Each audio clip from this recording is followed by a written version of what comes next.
نحمدہ و نصلی علی رسولہ الکریم۔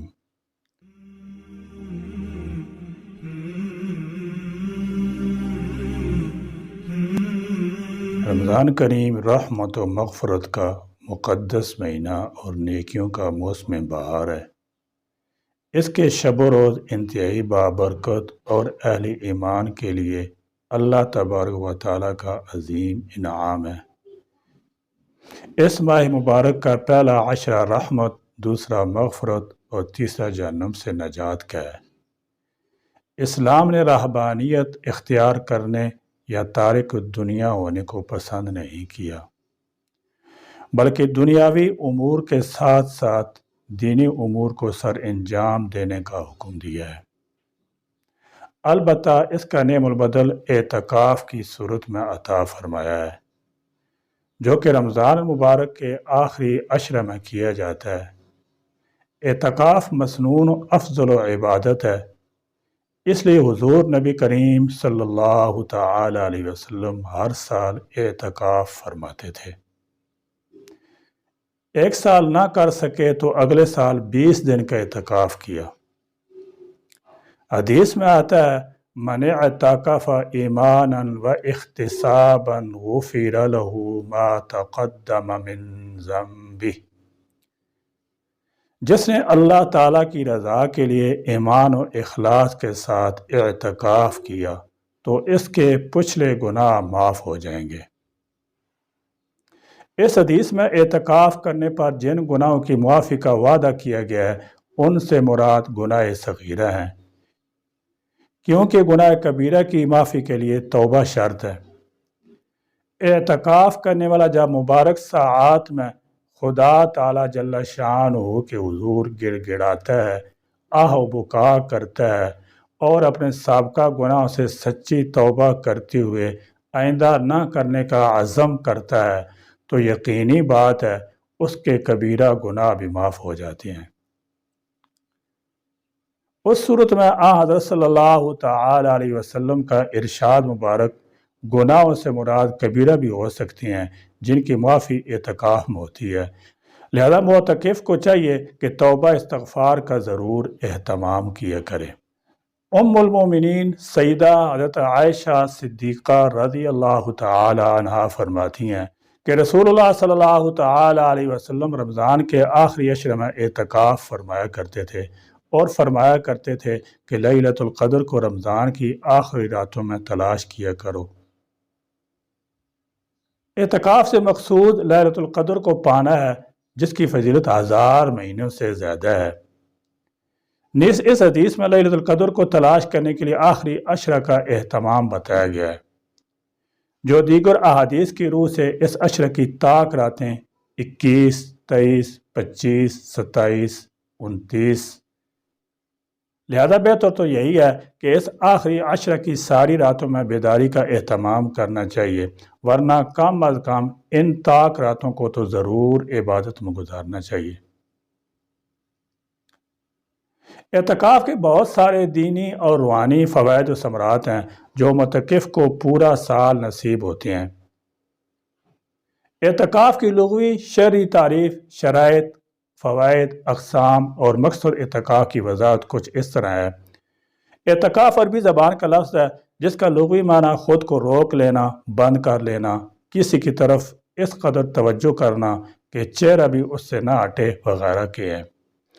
اعتکاف کا شرعی معنی یہ ہے کہ رمضان المبارک کے آخری عشرے میں عبادت کی غرض سے مسجد میں اعتکاف کی نیت سے رکنا اور ٹھہرنا۔ اس بات پر تمام امت متفق ہے کہ اعتکاف افضل عبادات میں سے ہے۔ اعتکاف کے بہت سے فائدے ہیں۔ مثلا نمبر 1، اعتکاف کرنے والا گویا اپنے تمام بدن اور تمام وقت کو خدا تعالیٰ کی عبادت کے لیے وقف کر دیتا ہے۔ نمبر 2، دنیا کے جھگڑوں سے محفوظ رہتا ہے۔ نمبر 3، اعتکاف کی حالت میں اسے ہر وقت نماز کا ثواب ملتا رہتا ہے، کیونکہ اعتکاف معتکف ہر وقت نماز اور جماعت کے انتظار اور اشتیاق میں بیٹھا رہتا ہے۔ نمبر 4، اعتکاف کی حالت میں معتکف فرشتوں کی مشابہت پیدا کرتا ہے کہ ان کی طرح ہر وقت عبادت و تسبیح تقدیس میں رہتا ہے۔ نمبر 5، مسجد چونکہ خدا تعالیٰ کا گھر ہے، اس لیے حالت اعتکاف معتکف خدا تعالیٰ کا پڑوسی بلکہ اس کے گھر کا مہمان ہوتا ہے۔ فقہی اعتبار سے اعتکاف کی 3 اقسام کی جاتی ہیں: واجب، منت کا اعتکاف، اعتکاف کی نظر مانی یعنی زبان سے کہا میرا فلاں کام ہوگا تو میں اللہ کے لیے فلاں دن یا اتنے دنوں کا اعتکاف کروں گا، تو ایسی صورت میں کام ہو جانے پر مقررہ دنوں کا اعتکاف واجب ہوگا۔ جیسے قرآن مجید میں اللہ تبارک و تعالیٰ کا فرمان ہے اپنی نظروں کو پورا کیے کرو۔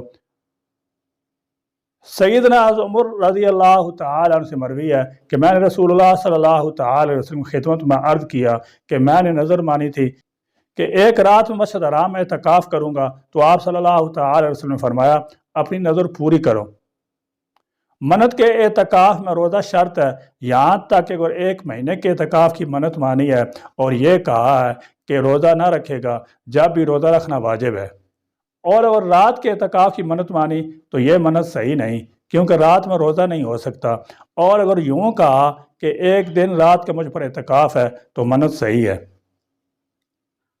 سنت اعتکاف: رمضان المبارک کے آخری عشرے کا اعتکاف سنت ہے۔ حضور نبی کریم صلی اللہ تعالی علیہ وسلم ہمیشہ مدینہ منورہ میں ہر سال رمضان المبارک میں اعتکاف کیا کرتے تھے۔ اسے فقہی اعتبار سے سنت مؤکدہ علی الکفایہ کہا جاتا ہے۔ محلے کی مسجد یعنی پورے محلے میں کسی ایک نے کر لیا تو سب کی طرف سے ادا ہو جائے گا، اور اگر کسی ایک نے بھی نہ کیا تو سبھی گناہ گار ہوں گے۔ ان دنوں کا روزہ رکھنا بھی معتکف کے لیے شرط ہے۔ اگر کسی وجہ سے روزہ ٹوٹ گیا تو روزے کے علاوہ اعتکاف کی بھی قضا لازم ہوگی۔ مستحب یا نفلی اعتکاف: نظر، واجب اور سنت مؤکدہ کی شرائط سے ہٹ کر جو اعتکاف کیا جائے وہ نفلی اعتکاف کہلاتا ہے۔ اس کے لیے روزہ کی شرط اور وقت کی کوئی قید نہیں ہے۔ جب بھی مسجد میں داخل ہو اعتکاف کی نیت کر لیجئے۔ اعتکاف کا ثواب ملتا رہے گا، جب مسجد سے باہر نکلیں گے تو اعتکاف ختم ہو جائے گا۔ رمضان کے سنت اعتکاف کا وقت 20واں روزہ پورا ہونے کے دن غروب آفتاب سے شروع ہوتا ہے اور عید کا چاند نظر آنے تک رہتا ہے۔ معتکف کو چاہیے کہ وہ 20ویں دن غروب آفتاب سے پہلے اعتکاف والی جگہ پہنچ جائے۔ جس محلے یا بستی میں اعتکاف کیا گیا ہے اس محلے اور بستی والوں کی طرف سے سنت ادا ہو جائے گی، اگرچہ اعتکاف کرنے والا دوسرے محلے کا ہو۔ آخری عشرے کے چند دن کا اعتکاف نفل ہے، سنت نہیں۔ عورتوں کو مسجد کی بجائے اپنے گھر میں اعتکاف کرنا چاہیے۔ سنت اعتکاف کی دل میں اتنی نیت کافی ہے کہ میں اللہ تعالیٰ کی رضا کے لیے رمضان کے آخری عشرے کا مسنون اعتکاف کرتا ہوں۔ کسی شخص کو اجرت دے کر اعتکاف بٹھانا جائز نہیں۔ مسجد میں 1 سے زائد لوگ اعتکاف کریں تو سب کو ثواب ملتا ہے۔ مسنون اعتکاف کی نیت 20 تاریخ کی غروب شمس سے پہلے کر لینی چاہیے۔ اگر کوئی شخص وقت پر مسجد میں داخل ہو گیا لیکن اس نے اعتکاف کی نیت نہیں کی اور سورج غروب ہو گیا تو پھر نیت کرنے سے اعتکاف سنت نہیں ہوگا۔ اعتکاف مسنون کے صحیح ہونے کے لیے چند باتیں ضروری ہیں۔ نمبر 1 مسلمان ہونا، نمبر 2 عاقل ہونا، نمبر 3 اعتکاف کی نیت کرنا، نمبر 4 مرد کا مسجد میں اعتکاف کرنا، نمبر 5 مرد اور عورت کا جنابت یعنی غسل واجب ہونے والی حالت سے پاک ہونا۔ یہ شرط اعتکاف کے جائز ہونے کے لیے ہے، لہذا اگر کوئی شخص حالت جنابت میں اعتکاف شروع کر دے تو اعتکاف تو صحیح ہو جائے گا لیکن یہ شخص گناہ گار ہوگا۔ نمبر 6 عورت کا حیض و نفاس سے خالی ہونا۔ نمبر 7 روزے سے ہونا۔ اگر اعتکاف کے دوران کوئی ایک روزہ نہ رکھ سکے یا کسی وجہ سے روزہ ٹوٹ جائے تو مسنون اعتکاف بھی ٹوٹ جائے گا۔ اعتکاف کی حالت میں جائز کام مثلا کھانا پینا بشرطے کہ مسجد کو گندا نہ کیا جائے، سونا، ضرورت کی بات کرنا، اپنا یا دوسرے کا نکاح یا کوئی اور عقد کرنا، کپڑے بدلنا، خوشبو لگانا، تیل لگانا، کنگھی کرنا بشرطے کہ مسجد کی چٹائی اور قالین وغیرہ خراب نہ ہو، مسجد میں کسی مریض کا معائنہ کرنا، نسخہ لکھنا یا دوا بتا دینا، لیکن یہ کام بغیر اجرت کے کرے تو جائز ہے ورنہ مکروہ ہیں۔ اسی طرح حاجات طبیعہ یعنی پیشاب پخانہ اور استنجے کی ضرورت کے لیے معتکف کو باہر نکلنا جائز ہے۔ کچھ مسائل یہ ہیں: پیشاب پخانہ کے لیے قریب ترین جگہ کا انتخاب کرنا چاہیے۔ اگر مسجد سے متصل بیت الخلاء بنا ہوا ہے اور اسے استعمال کرنے میں کوئی حرج نہیں ہے تو وہ ہے ضرورت پوری کرنی چاہیے، اور اگر ایسا نہیں ہے تو دور جا سکتا ہے، چاہے کچھ دور جانا پڑے۔ اگر بیت الخلاء مشغول ہو تو انتظار کرنے میں کوئی حرج نہیں ہے، البتہ فارغ ہونے کے بعد ایک لمحہ بھی وہاں ٹھہرنا جائز نہیں۔ قضاء حاجت کے لیے جاتے وقت یا واپسی پر کسی سے مختصر بات چیت کرنا جائز ہے، بشرطے کہ اس کے لیے ٹھہرنا نہ پڑے۔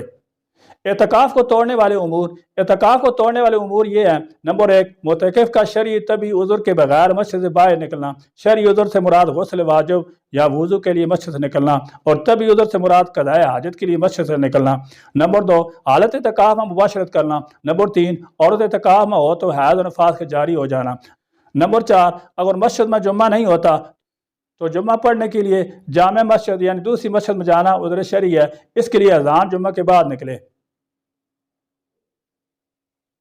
نمبر 5، کسی وقت کوئی حادثہ ہو جائے تو جان و مال بچانے کے لیے مسجد سے نکلنا جائز ہے۔ نمبر 6، مریض کی عیادت اور نماز جنازہ میں شرکت کے لیے اگر مسجد سے باہر گیا تو اعتکاف فاسد ہو جائے گا۔ نمبر 7، معتکف کو بے ہوشی یا جنون طاری ہوا اور اتنا طول پکڑ گیا کہ روزہ نہ رکھ سکے تو اعتکاف فاسد ہو جاتا ہے اور قضا واجب ہے۔ نمبر 8، مرض کے علاج کے لیے مسجد سے نکلے تو اعتکاف فاسد ہو گیا۔ نمبر 9، اعتکاف کے لیے روزہ شرط ہے، اس لیے روزہ توڑنے سے اعتکاف بھی ٹوٹ جاتا ہے، خواہ یہ روزہ کسی عذر سے توڑا ہو یا بلا عذر، جان بوجھ کر توڑا ہو یا غلطی سے ٹوٹا ہو، ہر صورت میں اعتکاف ٹوٹ جاتا ہے۔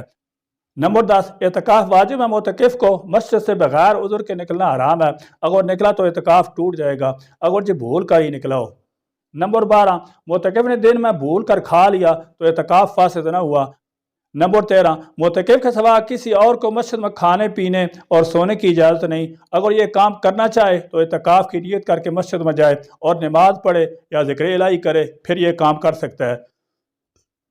نمبر 14، اعتکاف بیٹھنے کے لیے خواتین شرعی عذر حیض روکنے کے لیے ٹیبلٹ یا انجیکشن استعمال کرنا چاہیں تو غروب آفتاب سے لے کر اذان فجر سے قبل تک ٹیبلٹ لے سکتی ہیں یا انجیکشن لگوا سکتی ہیں، لیکن اگر انجیکشن لگوانے یا گولیاں کھانے کے باوجود کسی وقت عذر شرعی لاحق ہو جائے، چاہے وہ تھوڑی دیر کے لیے ہوا ہو، تو مسنون اعتکاف ٹوٹ جائے گا۔ نمبر 15، رمضان مبارک میں معتکف یا معتکفہ مرد یا عورت کا کسی عذر کی وجہ سے مسنون اعتکاف ٹوٹ جائے، مثلا ضرورت سے زائد اعتکاف گاہ سے باہر رہے، یا معتکفہ عورت کو حیض آ جائے، یا نفاس بچے کی پیدائش ہو جائے، یا کوئی بیماری یا تکلیف لاحق ہو جائے، تو جتنے دن کا اعتکاف رہ جائے اور رمضان مبارک کے روزے بھی اتنے ہی ہوں تو عید کے بعد جب رمضان کے روزوں کی قضا کرے تو اعتکاف کی بھی قضا کر لے۔ مسنون اعتکاف رمضان مبارک کے آخری عشرے کے لیے بیٹھا تھا، اسے توڑا تو جس دن توڑا صرف اس ایک دن کی قضا کرے، پورے 10 دنوں کی قضا واجب نہیں۔ نفل اعتکاف اگر توڑ دے تو اس کی قضا نہیں۔ اعتکاف کے مکروہات: نمبر 1، بالکل خاموشی اختیار کرنا، کہ ذکر اور دعوت تبلیغ کی بجائے خاموش رہنے کو عبادت سمجھا تو یہ مکروہ تحریمی ہے، اگر بری باتوں سے خاموش رہا تو وہ اعلیٰ درجے کی بات ہے۔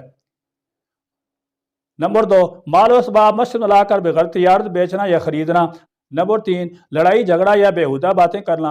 اعتکاف کا مقصد یہ ٹھہرا کہ معتکف ہر وقت اپنے آپ کو بارگاہ الہی میں حاضر سمجھے، مخلوق سے ہر رشتہ منقطع کر کے اپنے رب کریم سے تعلق رشتہ قائم کرنے کی جدوجہد مصروف رہے۔